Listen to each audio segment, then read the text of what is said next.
Ya estamos aquí. Gracias, amigos, por acompañarnos en un nuevo punto de encuentro con la Biblia. Continuamos con nuestra serie Preparación para el tiempo del fin y hoy vamos a analizar el tema Babilonia y el Armagedón. Soy Nelson Salgado, profesor de la Facultad Adventista de Teología de Sagunto y me acompaña Josías Félix. Bienvenido, Josías. Muchas gracias, Nelson. También está con nosotros Claudia Dolete. Bienvenida, Claudia. Muchas gracias. Es un verdadero deleite aprendiendo más y más con vosotros. Y por último os presento a Israel Guntín. Bienvenido, Israel. Muchas gracias. Agradecemos a Dios también por una nueva oportunidad de seguir estudiando su palabra en este programa. Antes de comenzar, quiero recordaros que podéis consultar en quecurso.com, repleto de interesantes cursos gratuitos. Y no olvidéis que seguimos regalando el libro El conflicto de los siglos. Solo tenéis que escribirnos a hola@hotmedia.es. Comenzamos.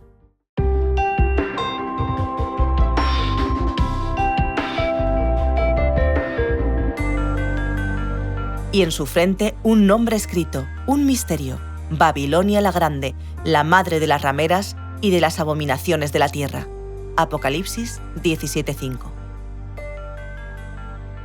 El libro de Apocalipsis está repleto de imágenes y expresiones tomadas directamente del Antiguo Testamento. Por ejemplo, el nombre de Babilonia aparece 6 veces aquí en Apocalipsis, pero no se trata del antiguo reino de Nabucodonosor, sino que Juan estaba usando imágenes del Antiguo Testamento para expresarse. En este caso, Babilonia, un poder político y religioso que había oprimido al pueblo de Dios, describe a los poderes religiosos y políticos que tratarán de hacer lo mismo en los últimos tiempos. Algo similar ocurre con la palabra Armagedón, que solo aparece en Apocalipsis, pero se basa en una frase hebrea que posiblemente signifique monte de Megido. Una referencia a un lugar en el antiguo Israel. Existen muchas especulaciones sobre Armagedón. Muchos esperan que se libre una batalla militar masiva allí, en Megido, cerca del fin del mundo. Hoy nos centraremos en Babilonia y en el Armagedón y trataremos de aprender qué nos está diciendo la Biblia con estas imágenes. ¿Qué podemos decir de Babilonia en el contexto de los acontecimientos de los últimos días, teniendo en cuenta la historia de la Babilonia del Antiguo Testamento? Babilonia es el nombre o la representante, digamos, de la idolatría, del paganismo, de la rebelión abierta en contra de Dios. Y la primera palabra que se encuentra relacionada con este nombre, de hecho es la misma palabra en hebreo, Babel, Babilonia, encontramos en el capítulo 11 de Génesis, cuando se nos habla de la manera de rebelarse del pueblo en contra de Dios, cuando se pusieron a construir. Aquí tenemos en el versículo 3, dice: hagamos ladrillo y cozámoslo al fuego, y el ladrillo les sirvió de piedra y asfalto de mezcla. Después dijeron: edificaremos una ciudad y una torre cuya cúspide llegue al cielo para hacernos famosos y para no ser esparcidos por toda la tierra. Pero la misma palabra está puesta también y la hemos encontrado desde luego en la historia de Daniel. Hablamos de un imperio, hablamos de un poder político, de un poder religioso también, porque representa realmente la idolatría, la falsa adoración. Y llegando al Apocalipsis, encontramos en el capítulo 14, el versículo 8, un texto que nos está refiriendo justamente a cómo actúa, qué es la Babilonia, qué es lo que se cuece dentro de Babilonia. Y aquí encontramos una explicación muy pertinente al mensaje de la revelación. Dice: un segundo ángel lo siguió diciendo: ha caído la gran Babilonia, la que ha dado de beber a todas las naciones del vino del furor de su fornicación.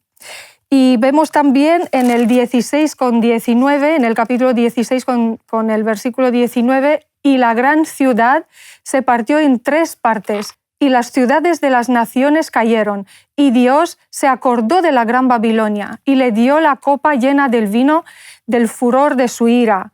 Y si vamos en adelante, en 17 con el versículo 5, y en su frente tenía escrito un nombre, un misterio, la gran Babilonia, madre de la ramera y de la abominación de la tierra.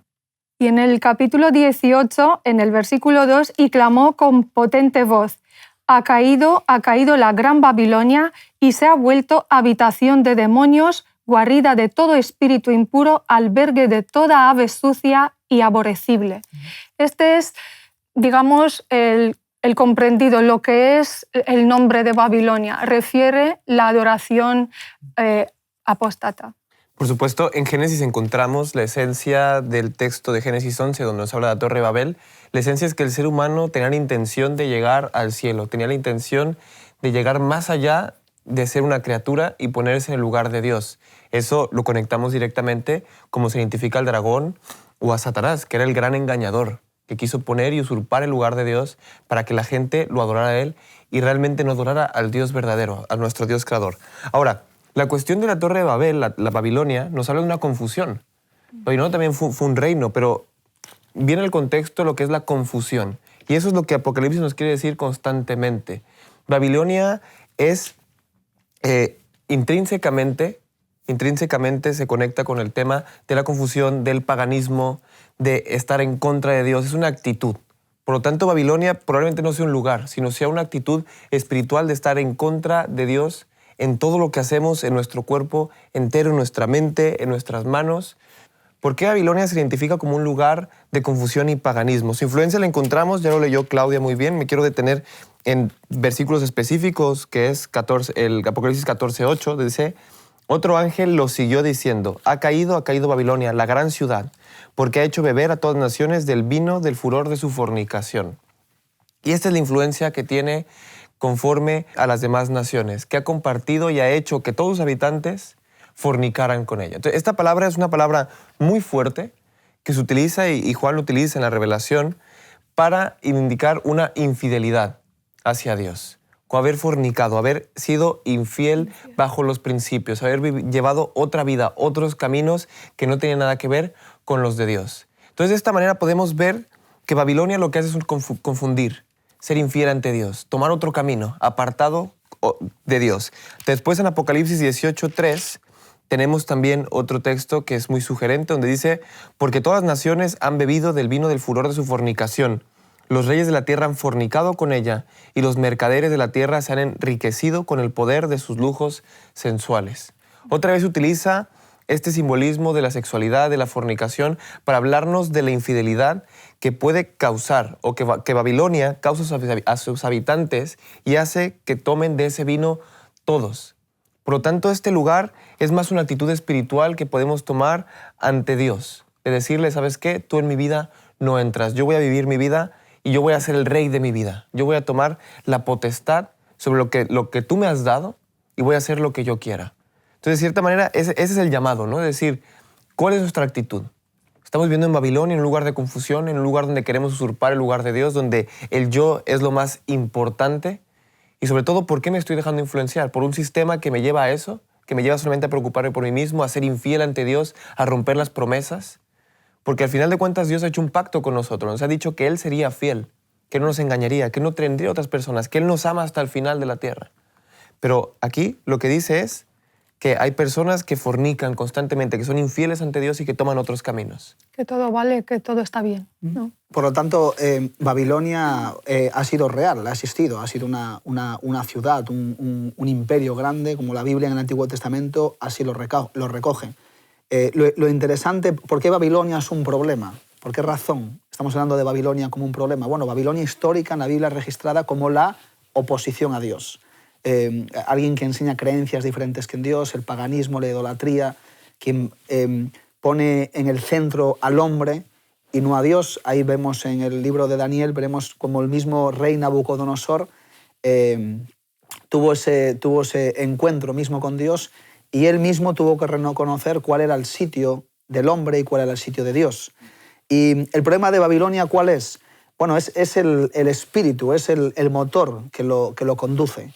Ese deseo de llegar al cielo y ese deseo de dejar de pensar de que él es alguien, el ser humano es alguien creado y se quiere poner por encima o en el lugar que le corresponde solamente al Creador.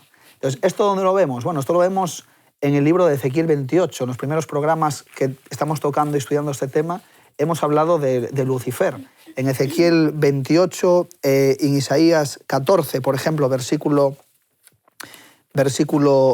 12, dice: «¿Cómo caíste del cielo, oh lucero, hijo del alba? Fuiste echado por tierra tú que abatías a las naciones.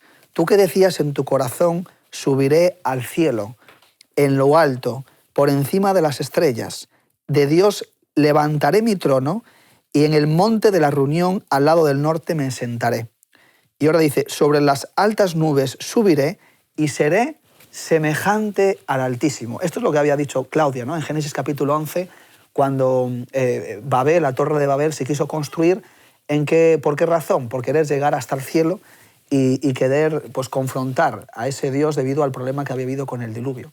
Entonces, esto lo vemos también en el libro de Génesis, cuando Adán y Eva pues, pecan y se separan de Dios y lo desobedecen. Realmente una de las estrategias o el espíritu que dominaba y se presentaba delante de Eva es que vosotros seréis como Dios, ¿no? Esa es la idea. Entonces, Babilonia profética, en el libro de Apocalipsis, pues lo encontramos este mismo espíritu, este mismo deseo.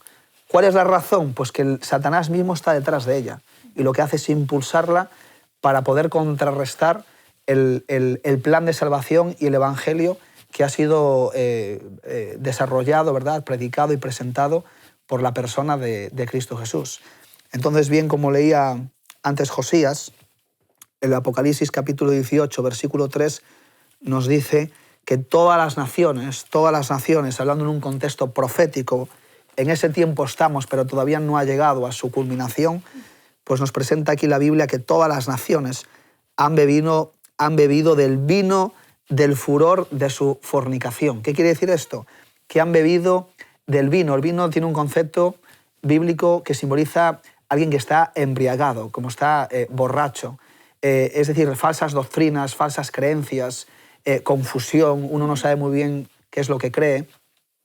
Y los reyes de la tierra han fornicado con ella, han tenido relaciones personales y los mercaderes de la tierra se han enriquecido con su excesiva lujuria. ¿Por qué razón todo esto? Porque a todos le ha atraído Babilonia. El sistema que ha creado, su estructura que ha creado, es una estructura humana.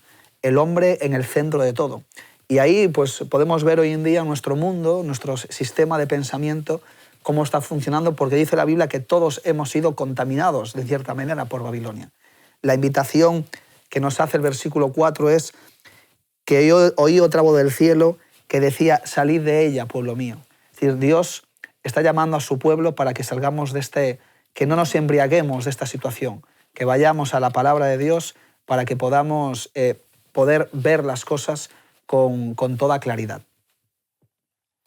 Hay un versículo muy interesante en Isaías 57 que nos habla del estar de las personas que están embriagadas de estas creencias falsas. Dice: pero los impíos son como el mar en tempestad, como no puede estar quieto y sus aguas arrojan cieno y ludo. No hay paz para los malos, dice mi Dios. Este es el entorno, pero la gente quiere una libertad, una falsa libertad, digamos, sin reglas, vale todo y todo está bien. Esto es lo que propone Babilonia. No importa lo que quieras, importante es que estés aquí presente con mi marca, porque Dios pide demasiadas cosas a lo mejor y tú puedes vivir la vida como que la vida loca, como se suele decir. La influencia de Satanás en el mundo ha sido corrupta y grande. ¿Qué es y qué pasará con Babilonia la Grande? ¿Y de qué modo, en cierta medida, es una esperanza para el creyente fiel y una garantía del fin del sufrimiento? En el libro de Daniel, el capítulo 5, aparece aquí una historia muy interesante que tiene relación con el final de Babilonia histórica. Y fue cuando el reino de Babilonia, ¿verdad?, esa cabeza de oro que habíamos estudiado en Daniel capítulo 2, pues llegó a su fin. ¿Por qué razón? Porque Dios está al control de toda la historia. Aunque a veces pareciera que el mundo ha quedado a la deriva, la Biblia nos enseña que no es así. Y el fin de Babilonia simplemente llegó debido a la conducta constante de un imperio que había pasado a manos ya de varios reyes. Habíamos empezado con Nabucodonosor, después de la muerte de Nabucodonosor vinieron otros, y uno de ellos fue Belsasar. Belsasar estaba haciendo un banquete, más bien que un banquete, la Biblia destaca como era una orgía, constantemente, abiertamente, en rebelión abierta contra Dios. Incluso había usado utensilios del templo, ¿verdad?, vasos. Y entonces lo que sucedió fue que, dice el capítulo 5, versículo 4, que bebieron vino y alabaron a sus dioses de oro, de plata, de bronce y de hierro. Qué curioso, porque tiene que ver esto con estos mismos materiales se describen en Daniel capítulo 2, los mismos materiales de los diferentes reinos. Es como decir, el hombre está por encima de todo, ¿no? El hombre es el que gobierna aquí, en todas estas cosas, de madera y de piedra. Y el versículo 5, pues pasó algo muy interesante en esa fiesta, y es que en esa misma hora apareció una mano de hombre y escribió delante del candelebro sobre la cal de la pared del palacio real. Y el rey veía la mano que escribía. Versículo 6. Entonces el rey palideció, sus pensamientos se turbaron, se debilitaron sus lomos y sus rodillas se batían una contra la otra. Es decir, había entrado en pánico. Claro. Ahora, como resultado de esto, quieren encontrar la interpretación del sueño. Y entonces aparece nuevamente aquí la figura de Daniel. Y entonces Daniel se le llama otra vez debido a que él ya había tenido algún encuentro con Nabucodonosor, se echa mano de él y se le pregunta pues cuál ha sido ese sueño. Y él entonces se lo revela. Y entonces en el versículo 22 Daniel se dirige a Belsasar y le dice que tú, sabiendo todas estas cosas, no has humillado tu corazón. Es decir, las cosas que habían pasado en Babilonia respecto a estos sueños que había tenido Nabucodonosor, sino que antes contra el Señor del cielo te has ensoberbecido e hiciste traer ante ti los vasos de su casa. Y tú y tus príncipes, tus esposas y tus concubinas bebisteis vino en ellos. Y además alabaste a dioses de plata, de oro, de bronce, de hierro, de madera y de piedra, que ni ven, ni oyen, ni saben. Esto era Babilonia. Esta era la idea de Babilonia. Y no honraste al Dios en cuya mano está tu vida y de quien son todos tus caminos. Versículo 24. Entonces de su presencia fue enviada la mano que trazó esa escritura, que decía Mene, Mene, Tekel, Uparsin, que la interpretación es Mene, contó Dios tu reino y le dio fin. Tekel, has sido pesado en balanza y fuiste hallado falta. Y Peres, tu reino ha sido roto y es dado a los medopersas. Entonces, aquí vemos el final del reino de Babilonia. ¿Qué fue lo que pasó? Pues que llegó a su fin, Dios le dejó un tiempo de gracia, Dios le dejó un tiempo para que pudiera hacer las cosas. Dios había proporcionado también la ayuda, porque Dios mismo buscó a Nabucodonosor en su idolatría y lo rescató, porque Nabucodonosor se arrepintió. Pero, sin embargo, ¿cómo terminó esto? Con un juicio. Has sido pesado en balanza y fuiste hallado falto. Ese es el fin de Babilonia, es el fin al final de cada uno de nosotros. Y en este momento histórico de Daniel, si vamos al libro profético de Apocalipsis, podemos ver que un ángel, leo capítulo 18, versículo 21, entonces un ángel poderoso alzó como una gran piedra de molino y la echó al mar diciendo, con tanto ímpetu será derribada Babilonia, esa gran ciudad, y nunca jamás será hallada. Es decir, al final Babilonia cae. Este sistema creado, político-religioso, con esas mismas ideas que aparecen ahí en el libro de Daniel, al final Dios, en su juicio que se está haciendo, será hallado falto. Por eso la invitación que Dios hace a cada uno de nosotros es que no participemos de esa Babilonia, sino que salgamos de ella, que podamos vivir en Cristo Jesús cada día y podamos disfrutar de la vida eterna. Y es una esperanza extraordinaria porque nos indica el texto de que el pueblo de Dios fiel saldrá de Babilonia. hay una invitación a todos los creyentes. No importa qué tipo de prácticas religiosas hayas seguido en tu vida, el Señor te está llamando, querido amigo, para que salgas, para que abandones las creencias falsas, para que te ajustes a los mandatos de la palabra de Dios y puedas ser hallado pues, en gracia delante de Dios. El Armagedón que aparece ahí en Apocalipsis, ¿verdad? Es una palabra que ha trascendido la Biblia y que hoy incluso en nuestra sociedad actual pues es hasta familiar. Incluso personas que nunca han leído la Biblia, nunca han leído Apocalipsis, pues claro, como han visto alguna producción de Hollywood que lleva este nombre, pero eso no tiene nada que ver con el Armagedón que presenta la palabra de Dios. No es la destrucción final de la tierra por causa de un asteroide.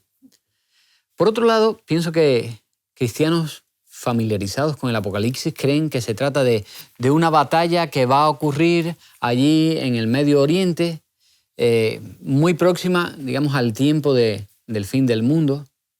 Sin embargo, la Biblia dice algo distinto. ¿Qué es realmente lo que la Biblia nos habla de Armagedón?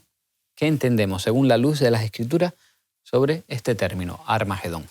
Según el estudio bíblico, en el libro de Apocalipsis, que es el único lugar donde aparece este término, desde luego es como tú mencionabas, que no se trata de una guerra terrenal, de un conflicto entre naciones o de la caída desastruosa de un asteroide o de calamidades naturales. Se trata de una lucha de proporciones, pero de proporciones espirituales. Una lucha religiosa, digamos, la lucha en la mente de cada uno. Tenemos aquí presente en el capítulo 16 la referencia de cuál estamos hablando, empezando con el versículo 12 hasta el 16. El sexto ángel derramó su copa sobre el gran río Eufrates y su agua se secó para preparar el camino para los reyes que vienen del oriente. Y vi salir de la boca del dragón, de la boca de la bestia y de la boca del falso profeta 3 espíritus impuros como ranas, que son espíritus de demonios, que hacen señales y van a los reyes de todo el mundo para reunirlos para la batalla de aquel gran día de Dios Todopoderoso. Mirad que yo vengo como ladrón, dice Jesús. Bienaventurado el que vela y guarda su ropa, para que no ande desnudo y vean su vergüenza. Entonces reunieron a los reyes y en el lugar que en hebreo se llama Armagedón. Vemos que la batalla es una batalla de espíritus, con señales, de connotación religiosa, espiritual. Es la batalla que se da en nuestra mente, de qué lugar estamos. Al igual que Babilonia, hacía una referencia a una Babilonia histórica, a Babel, a una confusión que había realmente pasado, a un sistema pagano, a un sistema político que iba en contra de los principios de Dios. Por supuesto, también Armagedón se utiliza para poder denotar una cuestión importante y un matiz muy importante. Armagedón, en hebreo, realmente se utilizaba y era un lugar donde se habían librado muchas batallas, diferentes batallas importantes para el pueblo de Israel. Entonces lo que quiere aquí poner que fue reunidos en este lugar que se llama Armagedón es que realmente, como dijo muy bien Claudia, había un grande conflicto. Habla de una gran guerra, pero una guerra posiblemente física, que no estamos en ese contexto. Estamos hablando de una guerra, el gran conflicto, en la adoración, en lo que veníamos hablando anteriormente, en la marca de la bestia, en quién ibas a adorar tú. Si ibas a estar con Babilonia, si ibas a seguir sus costumbres, sus sistemas, si te ibas a dejar perder por todo ello, o al contrario, en esta guerra espiritual que tenemos en cada uno de nuestros corazones, donde está realmente el gran conflicto, en nuestra mente, nuestro razonamiento, nuestra decisión, dice, ¿seguimos a Dios o no? Y en nuestro hacer, por supuesto. Entonces, por ello se utiliza este simbolismo de Armagedón, esta gran guerra, este gran conflicto en nuestros corazones. Por eso es importante saber que la Biblia está profetizando, ¿verdad?, de cara al futuro próximo, una gran batalla donde obviamente no va a ser un conflicto económico ni político, ¿verdad?, que eso seguirá viéndolo, pero sobre todo la Biblia nos habla de que cuando haya paz y seguridad, entonces pasarán estas cosas. Es decir, todo está apuntando para que en el mundo, ¿quién lo iba a decir? Que el gran conflicto tenga que ver con un conflicto religioso. Es decir, el problema está entre cristianos, aquellas personas que creen ser cristianas, imponiéndole a otros la libertad de poder elegir su propia vida religiosa, su propia adoración. ¿Quién nos iba a decir a nosotros que hoy en día podíamos ver programas de televisión donde aparezcan mediums, espiritistas, programas de televisión en cadenas serias, ¿no?, de mucha audiencia, donde se llevan espiritistas, por ejemplo, de gran nombre y con gente que aparentemente son inteligentes, con bastante conocimiento, y sin embargo pueden contactar con personas que han muerto y se las traen a personas pues, de este tiempo vivas para poder explicarles lo que le están diciendo. Esas cosas están pasando. Imagínate grandes predicadores, oradores, evangelistas a nivel mundial, con buena oratoria, facilidad de palabra, inteligentes, buen aspecto, pero sin embargo que van a predicar cosas que no se encuentran en la palabra de Dios, de manera persuasiva, transmitiendo creencias que faltan a la esencia del Evangelio, como es el arrepentimiento, el perdón, la gracia, el hecho de que lo importante eres tú puedes, lo mejor lo tienes dentro de ti, cuando la Biblia nos dice lo contrario, que nosotros, no hay ninguno en nosotros que haga el bien, somos todos, nuestras obras son como trapos de inmundicia, todos hemos sido destituidos de la gloria de Dios. Entonces, la necesidad de una conversión, de sustituir el yo por Cristo, ese tipo de predicaciones, desde luego, van dejándose más de lado. Entonces, imaginaros también el hecho de los milagros, por ejemplo, los milagros, personas enfermas, personas en sillas de ruedas, gente que los médicos no dan situaciones completamente sin solución. Pues imagínate todas estas cosas aflorando delante de multitudes, ¿no? Eso es lo que Babilonia va a proponer, es lo que Babilonia va a llegar a cabo. Satanás tiene poder para hacer estas cosas y este tipo de situaciones van a hacer que muchas personas que no tengan su vida asentada y una relación estrecha con Cristo Jesús hoy, va a ser muy difícil que después puedan discernir estas situaciones. Esta es Babilonia la Grande, la que en Apocalipsis se nos describe y en Daniel también, porque es el plan que Satanás tiene preparado para el último momento del gran conflicto. Este es el Armagedón, es un conflicto, al final, es un conflicto mundial, pero que se expresa al final de manera personal. Gobiernos, sistemas políticos y religiosos involucrados que van a afectar en mi decisión si quiero tener el sello de Dios o tener la marca de esta bestia, que es mi decisión personal de seguir a esta bestia, o si no es por la decisión personal, será por el miedo. Pero una y otra, a Satanás le da igual, a él le da igual que tengas la marca en la mente o en la mano. A Dios no le da igual, Dios quiere que tú tengas tu decisión personal tomada en tu mente por libertad y que puedas vivir con Él libremente, porque lo has escogido. En esta guerra, por supuesto, siempre va a haber perdedores y ganadores. Va a haber personas que libren y otras personas que probablemente se queden en el campo de batalla. Por supuesto, Babilonia, como nos propone la Biblia, es este sistema que estamos viendo en este momento probablemente. Es el sistema donde dice que proféticamente estamos viviendo los últimos tiempos. Una tierra que ha desechado a Dios por completo y la idea de que Él exista. O incluso, como dice muy bien Israel, probablemente sí existe, pero lo mezclamos y estamos siendo engañados completamente conforme a la tergiversación de las verdades bíblicas. Entonces, de cierta manera, va a ser muy sutil y Armagedón probablemente no sea una guerra con armas que podamos identificar, pero sí en esta sutileza va a estar realmente el peligro de esta guerra. Va a estar el peligro de una guerra que probablemente no seamos conscientes que estamos librando o que estamos peleando, porque estamos siendo engañados. Engañados por estos espíritus que nos menciona también el versículo 14. Dice que son espíritus de demonios que hacen señales y van a los reyes de todo el mundo para reunirlos para la batalla de aquel gran día del Dios Todopoderoso. Por supuesto. Entonces, el consciente, la persona cristiana que conoce esto, realmente es la persona que va a poder librar esta batalla. Pero lo que tenemos que tener mucha confianza y mucha fe es que esta guerra en Cristo está librada.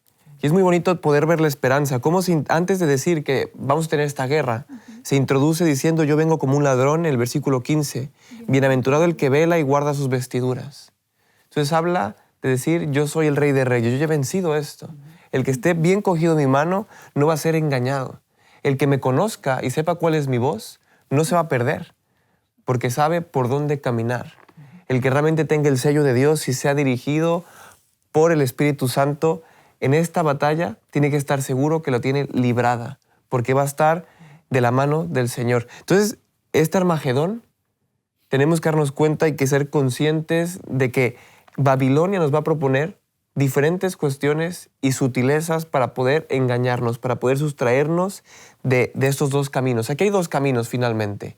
O eres ganador o eres perdedor en esta guerra. La perdición te conduce a una muerte eterna y si tú ganas te conduce a una vida eterna con el Señor. Entonces, ¿cómo queremos salir de esta guerra? ¿Queremos salir desnudos y exponiendo nuestra vergüenza en esta guerra o queremos salir vestidos de la justicia de Cristo, con la armadura que es la palabra de Dios, el Espíritu Santo, la oración? Entonces tenemos que estar muy conscientes de que esta batalla se libra hoy, en nuestros corazones, en nuestra decisión constantemente. Si queremos hacer un pacto con Dios, tenemos que ratificarlo día a día y estar conscientes y nunca creer que esta batalla está vencida. El dragón está como un león rugiente, tratando de que los máximos caigan con él, porque él sabe que la batalla está perdida. Pero él lo que quiere es llevarse muchas personas con él, por supuesto. Apocalipsis 13 es muy importante porque nos describe mucho lo que hemos estado hablando. Y en relación a esto, el versículo 13 y 14 del capítulo 13 dice que estas bestias, ¿verdad? El dragón, la bestia que sube del mar y la que sube de la tierra, lo que hacen son grandes señales y hasta hacían descender fuego del cielo a la tierra delante de los hombres.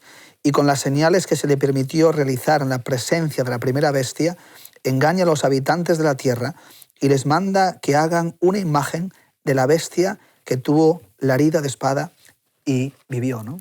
Entonces, ahí lo que venimos hablando es pues, hacia dónde se dirige el mundo. El mundo se dirige hacia lo que la Biblia enseña. No debemos de especular, simplemente la Biblia nos dice, mira, cuando pasen estas cosas, pues es para que creáis, pero que sepáis que no quedéis engañados. Entonces, el punto aquí es muy sencillo. No debemos de tener miedo, porque dice la Biblia, el Evangelio, Primera de Juan dice que donde hay amor no hay temor. Y nosotros no debemos de tener temor. Lo que nos debe preocupar simplemente es de Cristo, qué hueco tiene en nuestro corazón, si Él está realmente o no está. Entonces, que la Biblia Él nos dejó su palabra para poder discernir, para poder tener una relación con Él personalmente, y que todas estas cosas, el enemigo que tratará de hacer mil y una historias para que seamos engañados, con la palabra de Dios es lumbrera es tu palabra, mi camino, ¿no? Es algo que nos muestra la luz y por dónde debemos de caminar. Por eso lo importante en todo este contexto, al final, es la adoración, la lealtad de que si Dios tiene su sello en nosotros o no. Y si uno ve el mundo religioso, sobre todo el mundo cristiano, que es hacia donde se dirige, podemos ver pues, estos acuerdos que se van tratando de llegar poco a poco por medio del ecumenismo. Nosotros, como creyentes, no debemos de tener ningún problema, ¿verdad?, en relacionarnos con personas de otras denominaciones, sean cristianas o no. Dios no hace acepción de personas. Por lo tanto, debemos, ¿verdad?, de conocer, de entablar relaciones con personas y poder crear amistades, incluso con todas las personas del mundo, sin distinción. Pero cuando hablamos de ecumenismo, es una manera disfrazada de poder renunciar a ciertos principios de nuestra vida, de lo que la Biblia enseña, por el bien común, el bien de los demás. Claro, esto es un problema serio, porque lo que hace es que yo entonces tenga que dejar de creer en algunos principios o en algunos mandamientos de la Biblia y practicarlos por lo que otros creen o consideran. Este es un peligro y que se está cada vez más dando en lo que es la religión cristiana. Como vimos anteriormente, lo fundamental de estas cuestiones, Apocalipsis 13, 14, 15, 16, 17, lo que nos habla es de un principio de adoración. ¿A quién estamos adorando nosotros? ¿Dónde estamos viviendo? ¿Bajo qué sistema? Y como dice muy bien Israel, probablemente la sutileza del ecumenismo, la sutileza de poder relacionarnos e incluso vender mis principios con tal de poder tener una relación, es ahí donde está el error. Es ahí donde está la sutileza de perder la batalla por por un mundo lleno de tolerancia, de paz, de aceptación mutua, donde yo vendo mis criterios, mis principios. Al primero que le demos fidelidad es a Dios. Probablemente los amigos de Daniel en este reino, en Babilonia, se hubieran podido arrodillar y hubieran agradado principalmente a Nabucodonosor. Probablemente hubieran tenido muy buena relación con Nabucodonosor y en su reino hubieran dicho, mira, qué buenas personas se han arrodillado ante la estatua que Nabucodonosor ha construido. Pero decidieron ser primeramente fieles a Dios y no vender, aunque fuera un poquito de su adoración, un poquito de sus principios. No cedieron ni un poco en cuanto tuvieron que decidir si tenían que ser fieles hombres o fieles a Dios. Y finalmente fueron llevados hasta el horno de fuego, hasta las últimas consecuencias, con tal de no agradar a un rey, a una de las personas más importantes. Y muchas veces podemos pensar que, bueno, no pasa nada si yo cedo un poco con tal de que nosotros nos llevemos, que tengamos un entorno de paz. Ojalá llegáramos a ese momento donde el mundo tuviera un entorno de paz sin tener nadie que vender sus principios y sus criterios y poder hablar de Dios abiertamente y poder tener buenas relaciones. Pero probablemente eso no va a ser así. Y Babilonia llegará un momento donde no nos acepte, donde las personas que estén entregadas a Dios sean rechazadas, sean apartadas, perseguidas o incluso llevadas hasta la muerte solamente por adorar los principios de Dios y ser fieles hasta la muerte, perseverar y tener la paciencia de los santos que siguen los mandamientos y la fe de Jesús. Vemos en la historia como la mayoría nunca ha estado de parte de Dios, sino al contrario. Claro, en ese contexto que decía Josías de los amigos de Daniel, en el capítulo 3 de Daniel, vemos como estos 3 jovencitos pues, estaban de pie delante de una multitud de grandes personajes que estaban todos de rodillas. Entonces el contraste era claro.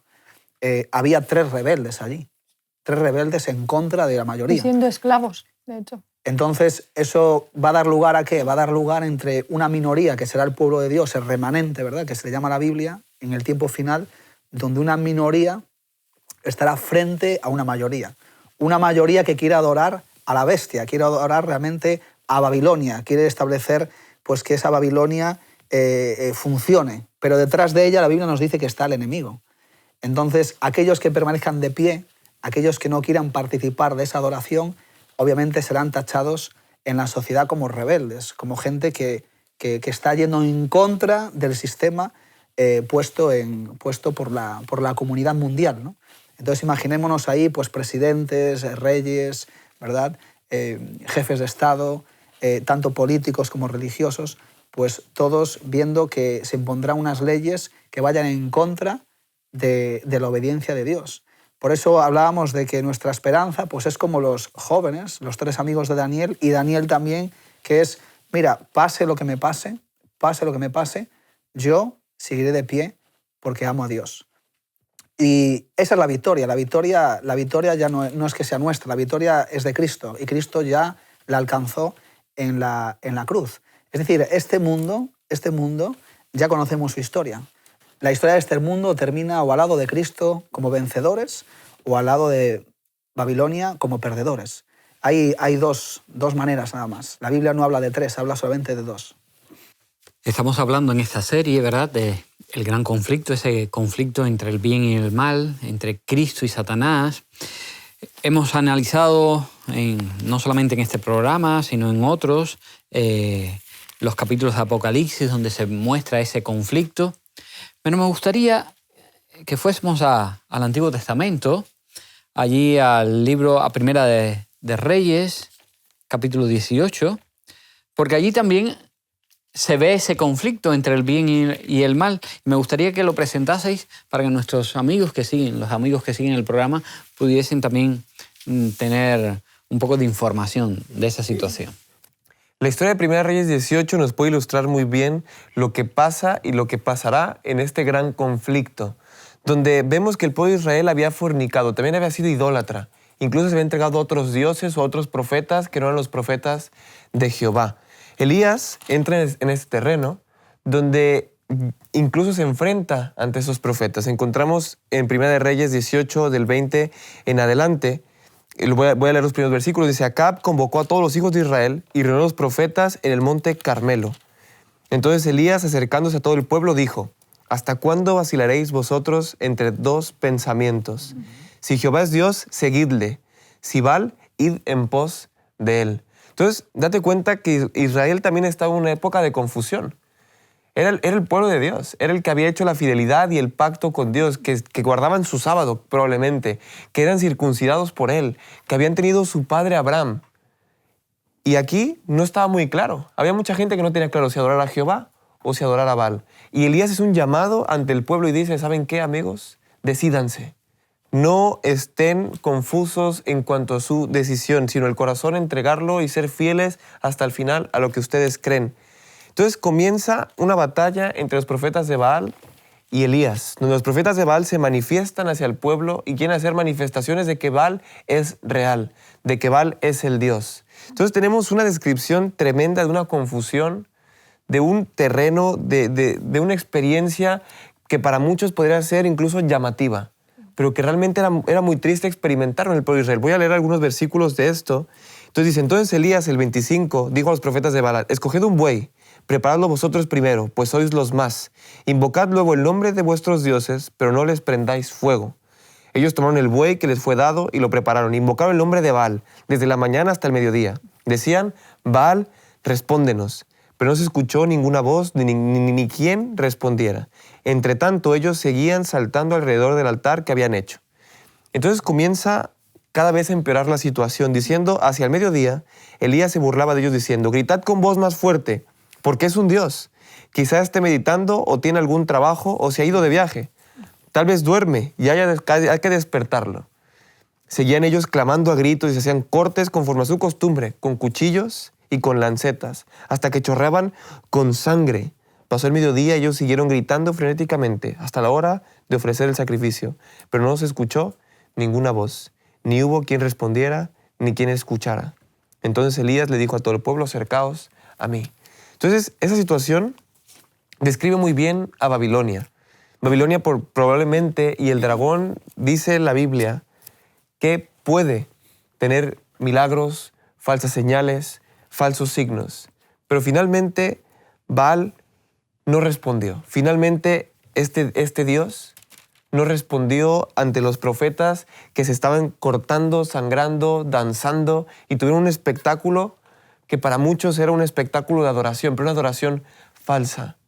Y es ahí cuando Elías toma un altar y habla a Jehová. Entonces dice, cuando llegó la hora de ofrecer el holocausto, después de haber preparado el altar, de haber preparado el buey, se acercó al profeta Elías y dijo, Jehová, Dios de Abraham, de Isaac, de Israel, sea hoy manifiesto que tú eres Dios en Israel, que yo soy tu siervo y que por mandato tuyo he hecho todas estas cosas. Respóndeme, Jehová, respóndeme para que conozca este pueblo que tú, Jehová, eres el Dios y que tú haces que su corazón se vuelva a ti. Entonces, sin él encender fuego, dice, entonces cayó fuego de Jehová y consumió el holocausto, la leña, las piedras y el polvo, y hasta lamió el agua que estaba en la zanja. Viéndolo todo el pueblo, se postraron y dijeron, Jehová es el Dios, Jehová es el Dios. Entonces, Elías les dijo, apresad a los profetas de Baal, para que no escape ninguno. Entonces, aquí nos habla de dos tipos de personas.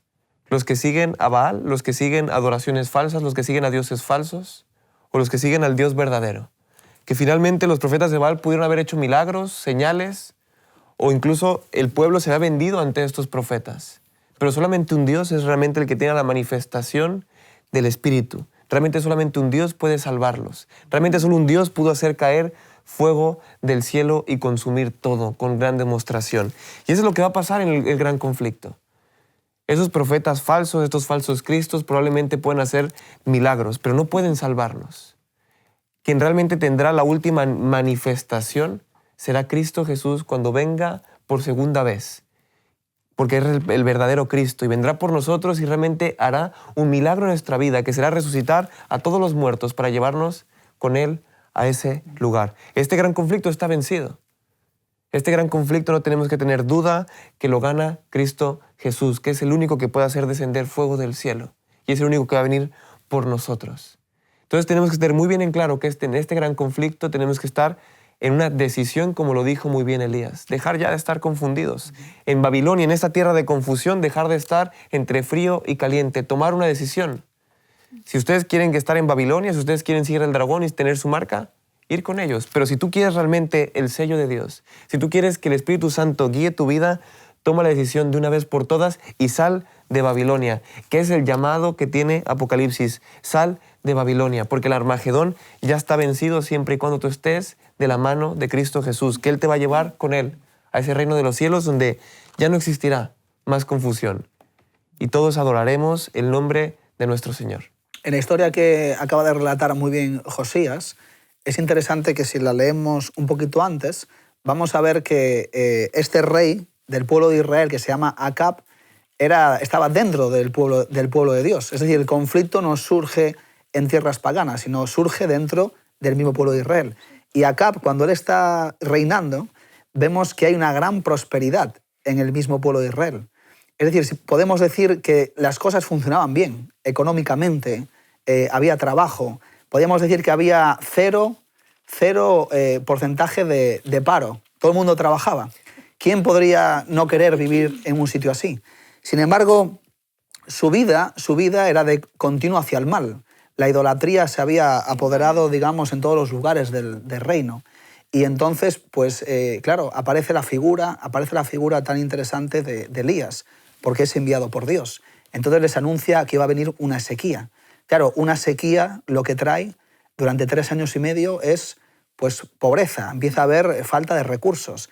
Es decir, Dios interviene en la historia y Dios está al tanto siempre de todas las cosas que pasan, pero a veces, obviamente, interviene de una manera diferente. Y aquí vemos cómo intervino en la historia de este pueblo de Israel y desde luego les anunció que las cosas así no podían seguir yendo. En cambio, cuando Elías se presenta delante del rey, Acab, dice que lo había buscado por todas las partes a Elías, que había profetizado esa sequía, y en el capítulo 18, versículo 17, dice, cuando Acab vio a Elías, le dijo, ¿eres tú el que perturbas a Israel?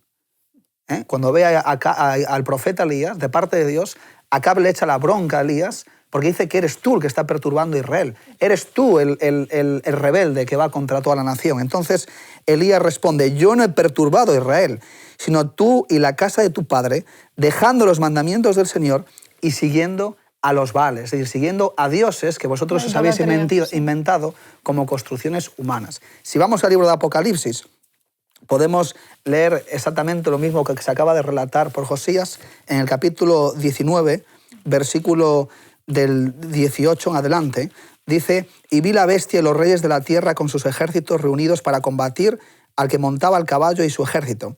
Y la bestia fue apresada y con ella el falso profeta que había hecho las señales ante ella, y con esas señales había engañado a los que recibieron la marca de la bestia y adoraron su imagen. Los dos fueron lanzados vivos al lado del fuego, ¿no? Es decir, se destruyeron completamente. Vemos aquí 2 historias, una histórica y otra profética, pero como las dos tienen la misma esencia. La falsa adoración dentro, igual que el pueblo de Israel, Dios envió a un profeta para contrarrestarlo. Pero la misma nación veía a ese profeta enviado por Dios como alguien rebelde. Lo mismo sucederá en el tiempo final, donde en el mismo cristianismo habrá este poder político religioso que las cosas, Dios va a intervenir en esta historia. Y entonces verá como aquellos que adoran a Dios, que adoran sus mandamientos, que los guardan, los verá como rebeldes. ¿El resultado final cuál fue? En el caso de Elías, los profetas de Baales fueron todos muertos. En el caso de Apocalipsis, capítulo 19, dice que tanto la bestia como los reyes de la tierra que adoraron a la bestia y como todos los falsos profetas que predicaban falsas doctrinas, falsas creencias, también fueron eliminados, ¿no? Los únicos que quedan vivos para la eternidad son aquellos que han seguido a Cristo Jesús. Y me gusta terminar ya con un versículo que es un mensaje, el mensaje a la iglesia de Sardis, ahí en Apocalipsis dice, el que venciere será vestido de vestiduras blancas y no borraré su nombre del libro de la vida. Apocalipsis 3, 5. Sí, querido amigo, al que venciere, tú y yo podemos ser parte de esos vencedores con la ayuda de Dios y disfrutar de la eternidad con nuestro Dios. Dios explica a Daniel los reinos que se van a suceder en la historia, desde el reinado de Babilonia, que era la cabeza de oro, pecho y los brazos de plata, Medo-Persia, luego Grecia, después Roma, después los países que conforman la Unión Europea. Y después, en esa secuencia de reinos que aparece allí en Daniel 2, ya no hay más reinos humanos. El siguiente reino es el de Dios. Ese momento final está cercano. Lo dice Daniel y lo confirma Juan en Apocalipsis. Lo importante, más allá de comprender qué cosas son Babilonias o el Armagedón, es estar preparados para ese momento. Necesitamos tomar nuestra decisión personal y mantenernos fieles a Dios, aunque se desplomen los cielos.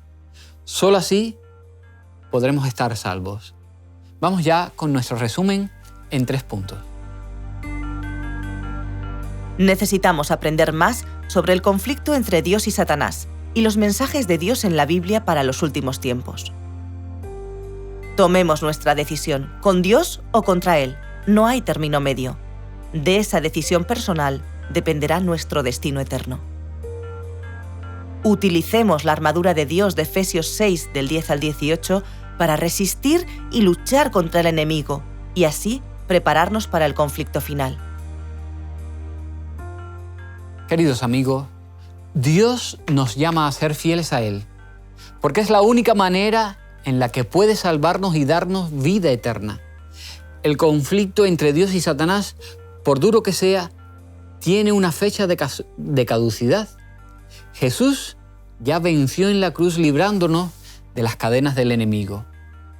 Gracias a Él, quien quiera ser salvo podrá serlo aceptando su muerte sustitutoria como un regalo de amor y viviendo una relación personal y transformadora con Él. No sabemos el momento de nuestra muerte, ni tampoco sabemos el momento de la segunda venida. Por eso, os invito a que estemos preparados cada día. Nos vamos ya, pero antes os recuerdo que si queréis profundizar en estos temas o si queréis el libro El conflicto de los siglos, totalmente gratis, podéis escribirnos a hola@hotmedia.es. Hasta el próximo programa. Que el Señor os bendiga, queridos amigos. En varios lugares del relato de la batalla del Armagedón, las criaturas abominables y los acontecimientos espantosos pasan a un segundo plano por un momento y se vislumbran verdades más personales. Como hemos visto, una de ellas es Apocalipsis 16:15. ¡Cuidado! Vengo por sorpresa, como un ladrón. Dichoso el que se mantenga despierto, con su ropa en la mano, no sea que ande desnudo y sufra vergüenza por su desnudez. Este versículo, que se ubica justo en medio del lugar de la Biblia que efectivamente menciona el Armagedón, se hace eco de muchos pasajes del Nuevo Testamento acerca de la importancia de la preparación personal para el regreso de Jesús y los acontecimientos del fin. Otro versículo de este tipo es Apocalipsis 17:14. Ellos harán guerra contra el Cordero, pero el Cordero los vencerá, porque Él es Señor de señores y Rey de reyes, y los que están con Él son llamados, elegidos y fieles. Aquí la gran guerra del fin involucra a un ejército de personas cuyo principal propósito no es destruir a los demás con armas, sino ser fieles a su llamado divino. Este es un tipo de batalla muy diferente. La batalla del Armagedón es una lucha por la mente. Es también una batalla por el corazón. Un llamado a la sincera lealtad al Cordero que fue inmolado.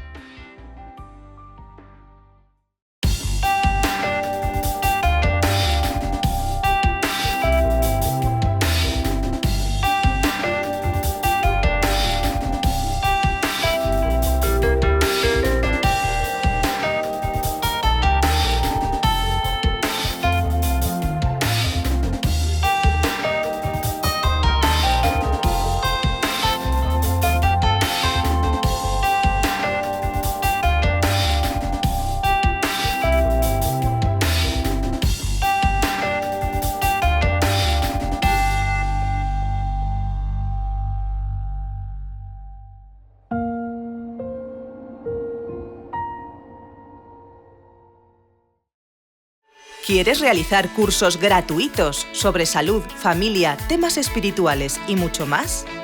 Entra ahora en quecurso.com y disfruta de cursos tan interesantes como La verdad en 2 minutos, Salud y vida, Embarazados, frente al dolor, a través del Apocalipsis o Valores de Siempre, entre otros. Recuerda, quecurso.com.